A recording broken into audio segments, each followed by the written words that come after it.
a joy to be with you. Thanks for waking up early to come out this morning and reflect a bit on what God's up to in this part of the world. I'm so encouraged by this amazing organization that's sort of birthing up in this moment in Fort Wayne.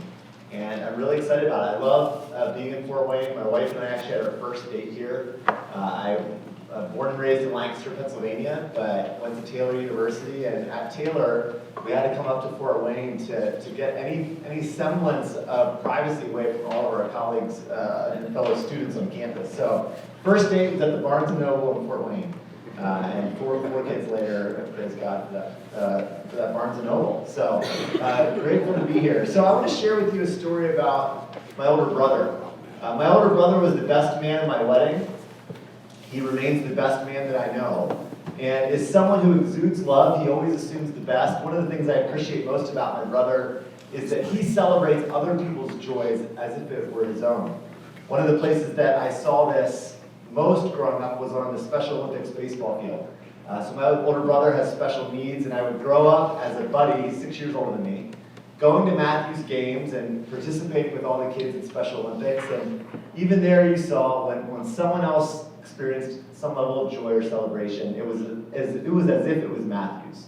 I felt that at my wedding, when he was celebrating with Allie and I as we got married, it was as if Matthew was getting married. That was the amount of joy that he had when he watched us make our vows and celebrate our marriage.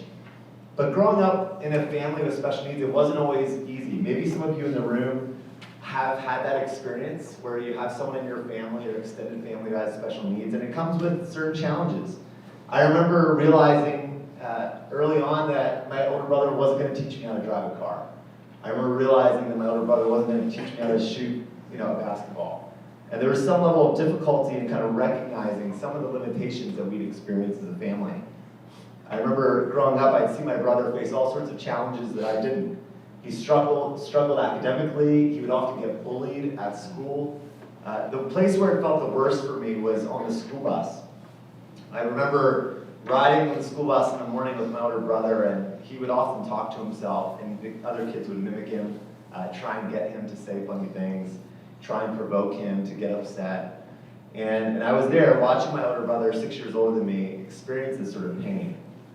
So maybe some of you have experienced this personally, but all of us, I know, have experienced some level of seeing someone like my brother, someone on the margins of society in one way or another. They're ostracized, marginalized, even villainized. And to see someone on the margins who the world says is less valuable or less worthy or less capable, it forces us to reckon with what we believe about everyone that God's created.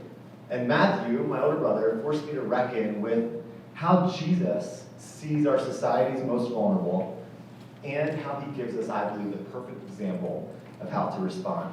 Now, as Jeff mentioned, I have 4 kids under the age of 10, so I have an unpaid side hustle of being a Sunday school teacher. And as a result of being a Sunday school teacher, I get to be exposed to stories, characters, scriptures that maybe me in my own study I'm less inclined to be drawn toward. Kids have a way of taking us to the characters that we're prone to overlook. And one character I found over years of teaching Sunday school to small kids that every child loves is Zacchaeus. Now, Zacchaeus is this diminutive and dishonest businessman that Jesus meets along a road in Jericho. Now, we know the song. Jesus tells us that Zacchaeus, we know in the song that Zacchaeus is a wee little man. He's a short guy. But we also know that though he was small, he had incredible power. You may remember that the story of Zacchaeus, that he wasn't just a tax collector, but he was the chief tax collector. We know that he was wealthy. We know that he ran a corrupt business. And we know that he was despised by everyone. So if you think back to that time, Zacchaeus was the Ebenezer Scrooge of his day. He was the Bernie Madoff of Jericho. And was a snake. I mean, ultimately, he was a snake who profited on the backs of the people that were his very customers. But then, in this really powerful moment, Zacchaeus meets Jesus. And when he sees Jesus, Jesus doesn't see Zacchaeus as a swindler, but he sees him as a man who is marginalized. Now, Zacchaeus had done some of the work to marginalize himself, right? We know that by his actions, he had put himself in that place, but he was still marginalized. He was someone who was hated by his community, someone who was separated from his neighbors and who his neighbors saw as scum. Now, in Luke 19, we read the story of Jesus meeting Zacchaeus, and it's a really curious account, which is why kids love it. They love this story because Zacchaeus, like them, is a small person, and Zacchaeus climbs up a tree in order to see Jesus. He's curious about who this Jesus is, what he is all about. Now, I believe that this is perhaps one of the first courageous acts that we see Zacchaeus take in his whole life. And it wasn't like he did something crazy. He just took one small step. He climbed the tree because he was curious about Jesus, and boom, he connects eyes with him. He connects eyes with Jesus as Jesus is walking down the street, and Zacchaeus' life and work is about to be turned upside down. So in this moment, this one courageous act, Zacchaeus climbs a tree, and Jesus flips the script of his life. As Jesus walks down the street, he looks up into that tree. He looks into the eyes, and I believe into the very soul of Zacchaeus, and he says, Zacchaeus, come and hurry down. Right now you're singing the song in your head. Hurry and come down, for I'm coming to your house today. Now, you can imagine how scandalous this was. Jesus, this magnetic religious guru that everyone was curious about, associates with this guy. He's not just saying hello. He's not just waving to Zacchaeus. He's interacting with him and asking if he can come and stay and dine at Zacchaeus' home. With this capitalistic vulture. With this guy who is betraying his very own people. And the crowds, as you can imagine, when this moment happens, they're just not having it. We read this in the text, it says, when they saw it, they being the crowd, they all grumbled, saying, he has gone to be the guest of a man who is a sinner. In this small section of the text, we see the boundary line being drawn. It's them, the crowd, and him. Those who are in and the one who is out. The crowd and Zacchaeus. Now, when we read this story, and when we read it with small kids, it's easy for us to criticize the crowd because we know what's about to happen. We've read the story before. We know that something crazy is about to happen. There's going to be a radical transformation. But just for a moment, this morning, I would love for you to just put yourself in the shoes of the crowd. Imagine you were in Jericho. You're watching this moment happen between Jesus and this man in a tree, and you're thinking he could spend his time while he's in Jericho with anyone. You're looking around in the crowd. You're looking at your neighbors who are really moral and upright. People that are themselves like really doing the right things, leading their lives the right way. And then we watch as Jesus looks over all the worthy and upright citizens in the crowd, and he picks that guy. He could have picked anyone in our crowd. He could have picked anyone to go and spend time with and eat a meal with, but he doesn't pick anyone. He picks the backstabbing, penny-pinching weasel that's in that crowd. And when I pull back from the story and I imagine Jesus picking Zacchaeus, I'm not criticizing the crowd. I'm grumbling right along with them at Jesus' decision-making. The question I want us to ponder this morning is, how does Jesus see those that we have written off?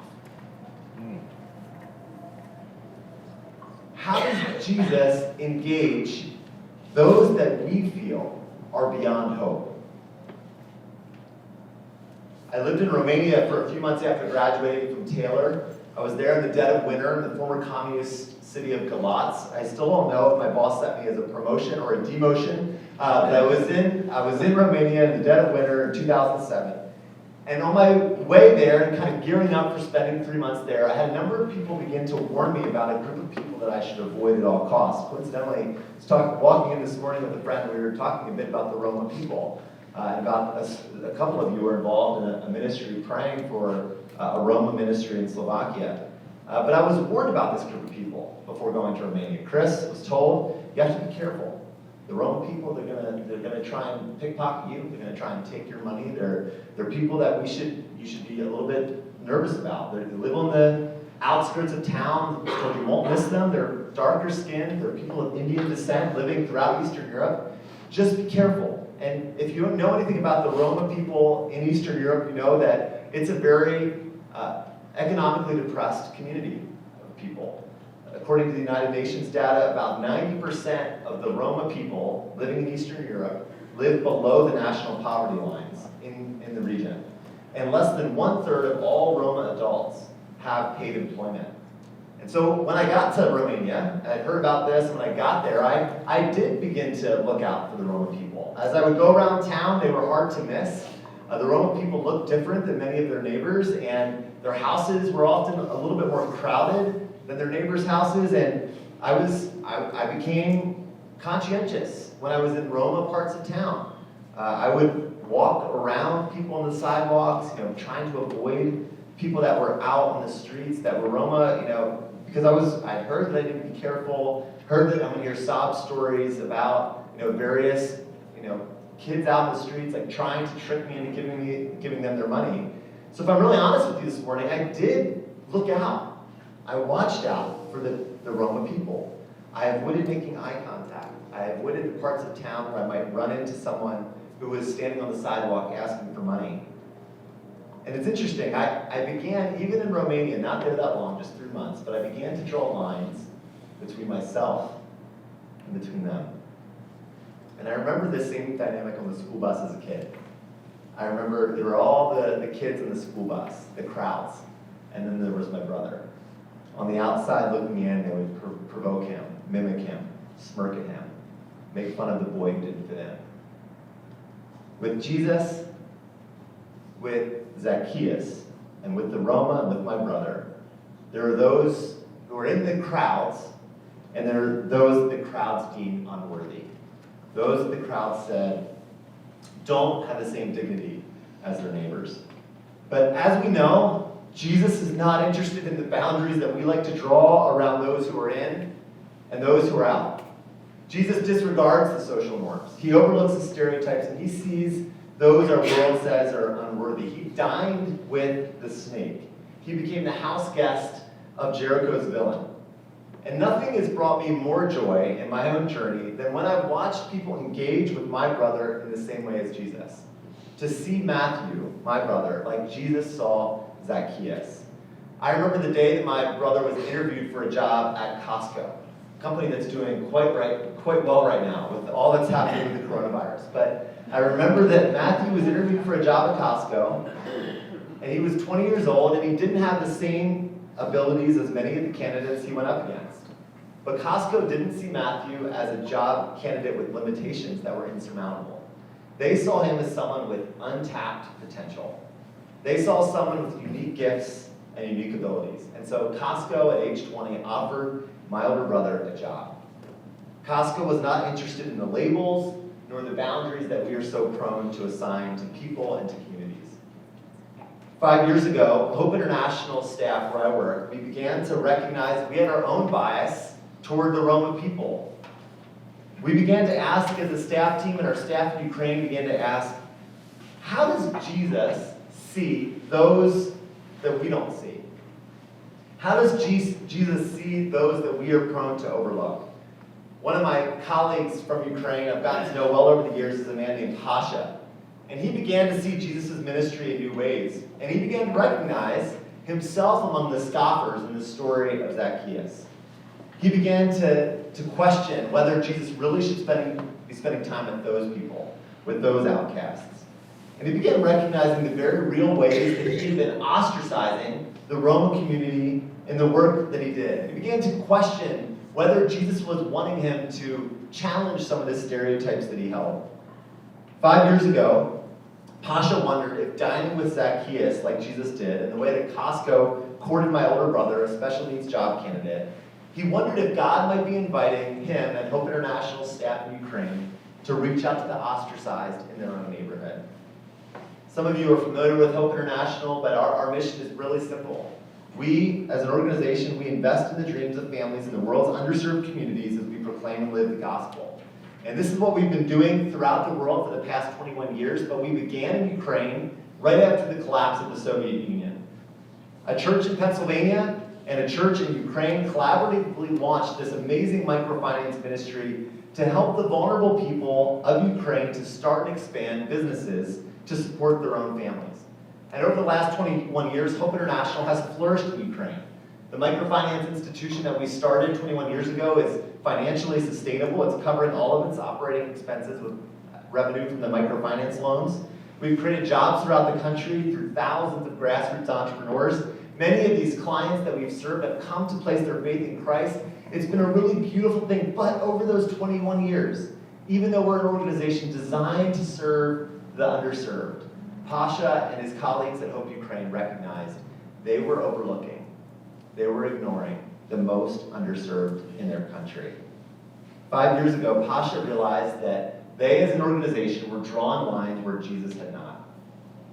In 2015, Pasha and the team at Hope Ukraine, they followed Jesus into the houses of the outcasts, into the houses of the Roma people. And like Zacchaeus experienced with Jesus, and like my brother with Costco, what they found when they did that, it upended their expectations and it surprised them.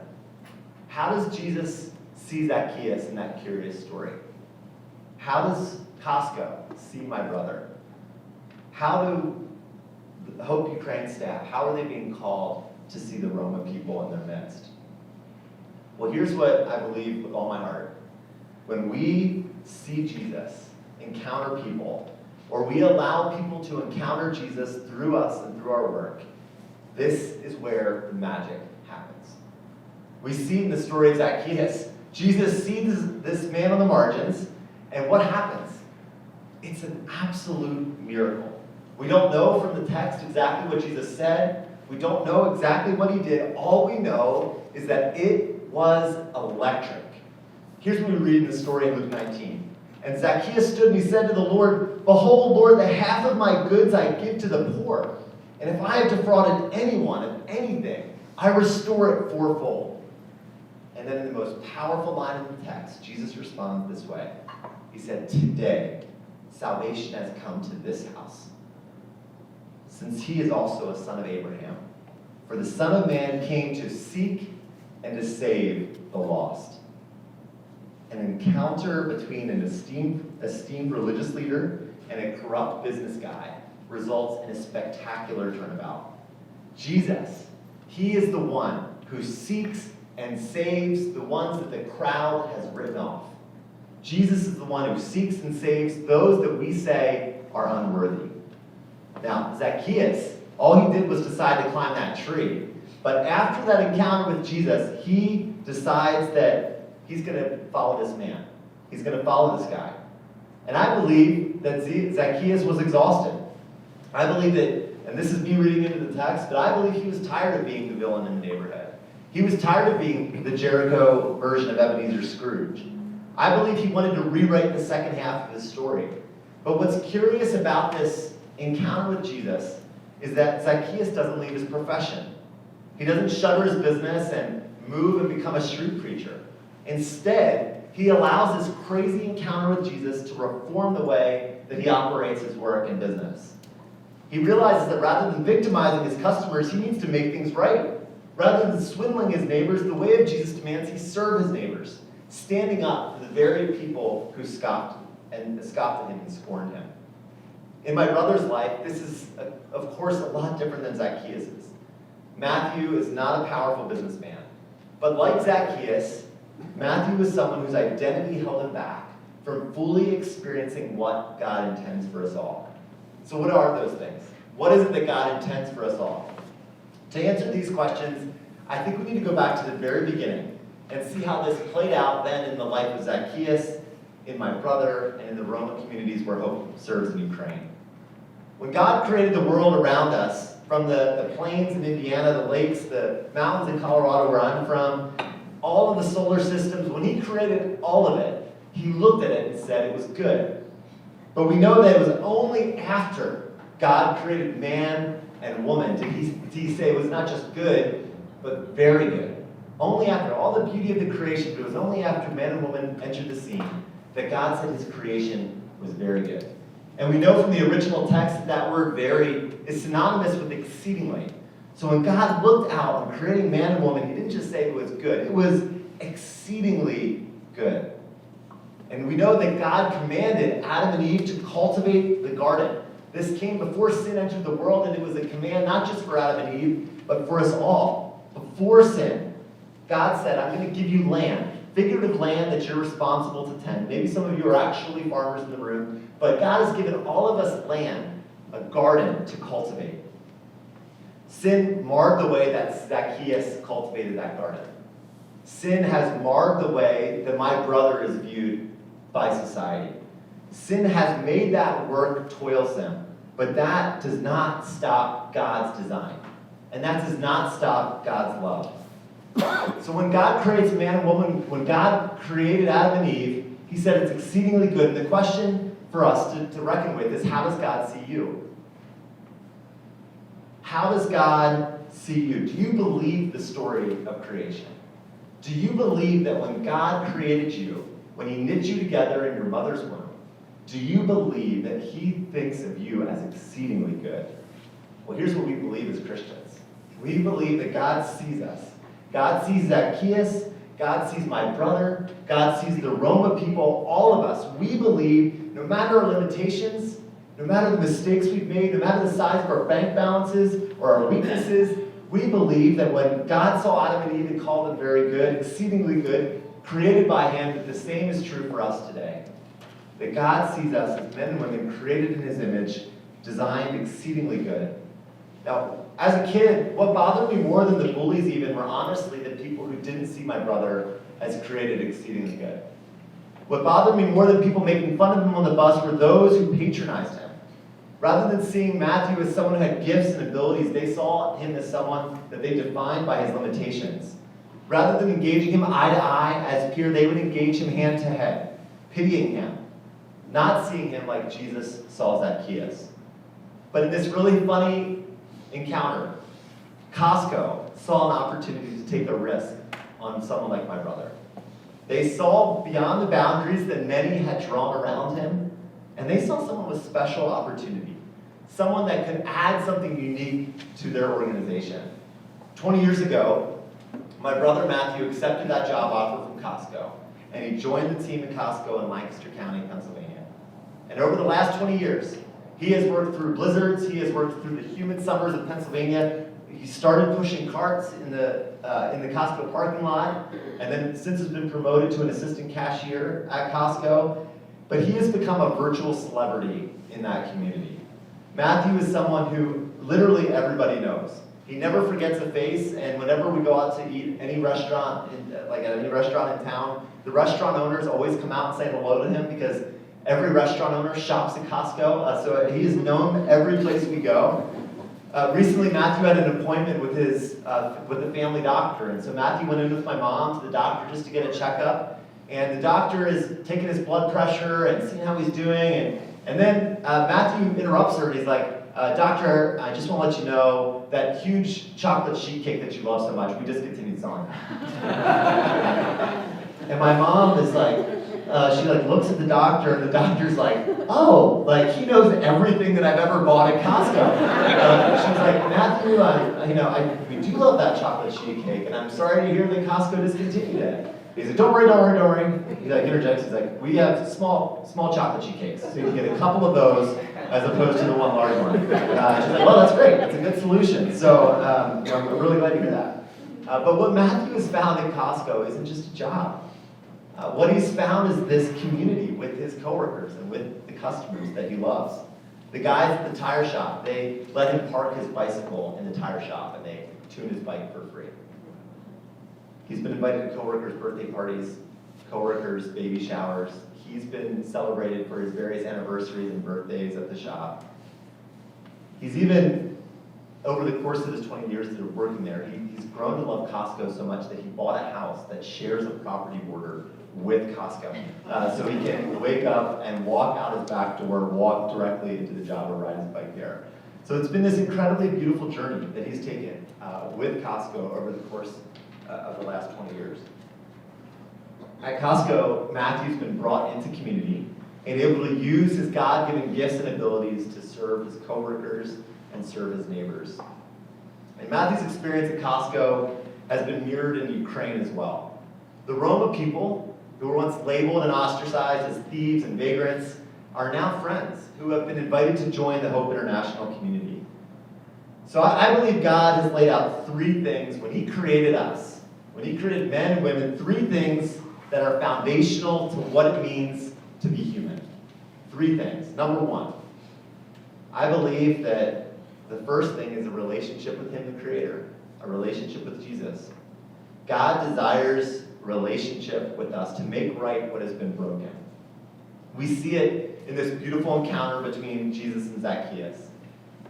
I've seen in the life of my brother that he pursues us, and he invites us all to follow him, to climb that tree and follow him. There is only one who can restore the relationship with God that was broken when sin entered the world. And through Christ, at Hope International, the work we do, over 1 million men and women today are invited to follow this man, to climb the tree and follow Jesus. So that's the first, relationship with Jesus. There's no one else who can break down the boundaries that we draw around other people and we draw around ourselves. Number 2, redemptive work. We know that work is central to God's design for us. Jesus did not call Zacchaeus to abandon his work, but he wanted to redeem it, to see his occupation renewed in ways that blessed his neighbors and protected justice rather than perverting justice. Even someone facing challenges like my brother, and whole communities like the Roma who have experienced so much of their life outside of society. Work is critical for what it means to be human. God has designed all of us to work, no matter how little or how much it might seem that we have. God has given all of us gifts and abilities to serve our communities and to provide for our families. Whether people with very little power like my brother, or a lot of power like Zacchaeus, Jesus wants to come into our lives and redeem what sin has marred in our work. And finally, number 3, restorative community. We know in the story of creation that all of creation was good. Adam and Eve were exceedingly good, very good. But the first thing that was not good was that God said, he looked down and said it is not good for man to be alone. It wasn't a neutral thing. It was bad. It was not good. Jesus said, man being alone is not a good thing. We are designed for community. And that's universal. That applies to all of us. No matter the boundaries that we've put around ourselves or others have put around us, God designed us for community. It's what Zacchaeus experienced with Jesus and then with his community after his encounter on the road to Jericho. As he was restored into relationship with his neighbors. And it's what my brother has experienced through his church and through his family and through Costco. Just this past October, I had the chance to travel back to Eastern Europe. I shared that I was in Romania for a few months early in my career, and then I got to go back to Eastern Europe, to Ukraine, just a few months ago. And I got to see each of these 3 things on clear display. When I went back to Ukraine, I was there to celebrate at our annual spiritual staff retreat in Lviv. So I was in Ukraine, was there to celebrate, and toward the end of the retreat, my colleague Pasha stood up and he took the microphone. It was a group about this size, and he stood up in the room, and he began to share candidly and honestly about the ways God had been convicting him about the boundaries that he had been drawing around the Roma people. He described how over the course of the last 5 years he had become convicted and desired to serve in those Roma communities. He described how the stereotypes that he had once held were being dismantled, and he had thought this group of people, they were beyond hope. This group of people, the vagabonds, they were beyond redemption. And God was beginning to dismantle those stereotypes. And he shared testimony of how there were now savings groups being formed in these communities through hope. These men and women that he once had written off were now gathering together each week, and they were studying God's Word. They were saving their own money and resources. They were making loans to one another. They were blessing each other with generosity in ways that were really new in the community. And he shared how dozens of savings groups have now populated throughout Ukraine, and were even expanding across the border into Hungary. He described being in these savings group meetings and experiencing new levels of generosity and friendship and joy in this really unexpected place.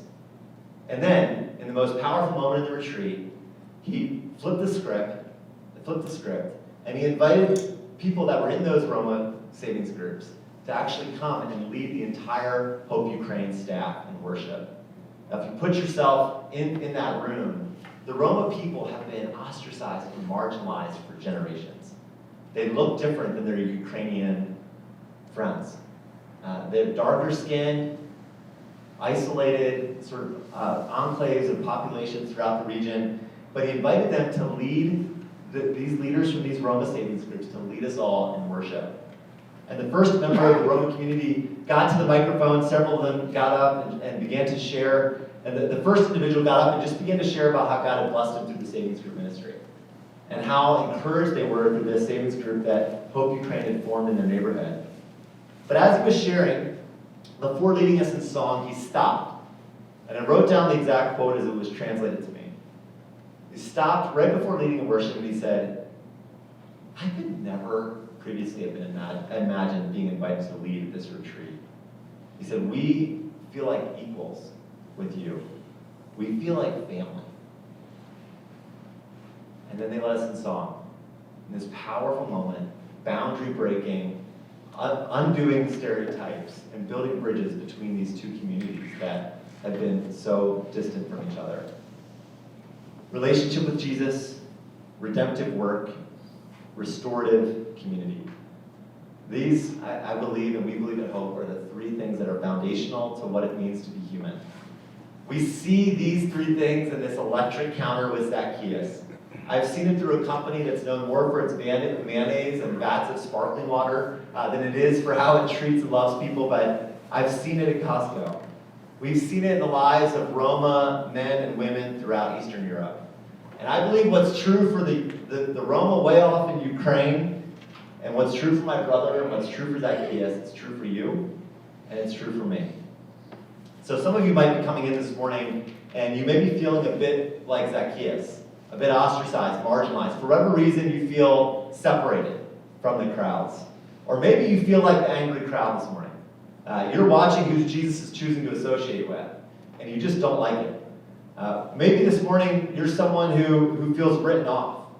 Maybe this morning you're feeling like my brother Matthew, someone who's maybe being kept at arm's length for whatever reason. Perhaps some of you this morning feel a bit like Pasha, my Ukrainian colleague, or like me, keeping the Roma, this one people group, at arm's length. But no matter where we see ourselves in these three stories, I'd invite us to take a small step today. To take the small step like Zacchaeus took. He didn't do anything crazy. All he did was he was curious about Jesus, and he climbed that sycamore tree, and he looked to see if he could connect eyes with Jesus. Here's the promise. It's not a huge thing that we have to do to climb that tree, but if we lock eyes with Jesus, crazy things can happen. What we see in the story of Zacchaeus is that his life took a pretty sharp pivot when he decided to climb that tree. Zacchaeus went from being the Ebenezer Scrooge to being someone who was serving and giving back and making right what he had made wrong in his community. Jesus, he doesn't see us like the crowds sees us. He sees us like he saw Zacchaeus.